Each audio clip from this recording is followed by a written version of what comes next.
kasar gugani. Haris Lion Ramadana, ya Ramadana, maraba bika losara Ramadana. Ke wata mai girma, watan alfarma, wata mai rahama, wata mai ni'ima. Marhaba bika ya Ramadan, da zamu kasance da ke har abada.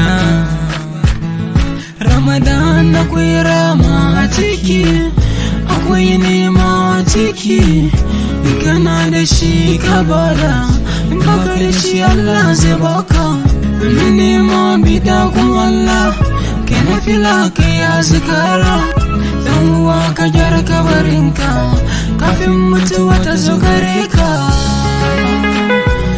Ya Ramadan, ya Ramadan, marhaba ya Ramadan. Lale Ramadan,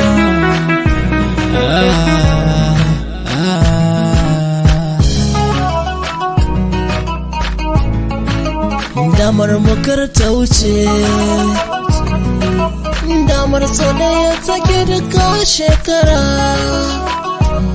lokaci bako ne kuma kun san baya jira. Masu hankali zan so dukan ku ankara. Ya Ramadan, ya Ramadan, Ramadan karim. Idan uwa gyara kayan ka bai zamo sauke maraba ba, sai masoyinka ne zai maka tunin abu mai kyau ko kuma baba. Kawai ta nema watan Ramadan da na san ba za ka rasa ba. Aiki mai kyau idan ka yi kanka kawa,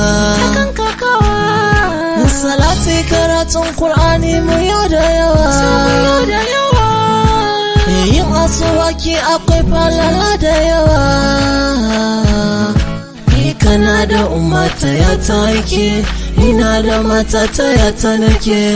Sunnoni da yawa zana so ka rike, kai ta yawa. Ribar hakatin a ciki na kabari za ka gane. Ka daure watan nan kar ya wuce ba kai aiki mai kyau ba. Wata Ramadan kawai na hawa, lada ko zunubi ne. Gababin ka bakwai zan so ka tsare, kar ka biyo mutane. Kun alaula mu kiyaye abun kuskura, kar mu haɗe mu ce kuskure ne. Damar mukar ta wuce, damar so ɗaya take duka shekara. Lokaci bako ne kuma kun san baya jira. Masu hankali zan so dukan ku ankara. Ya Ramadan.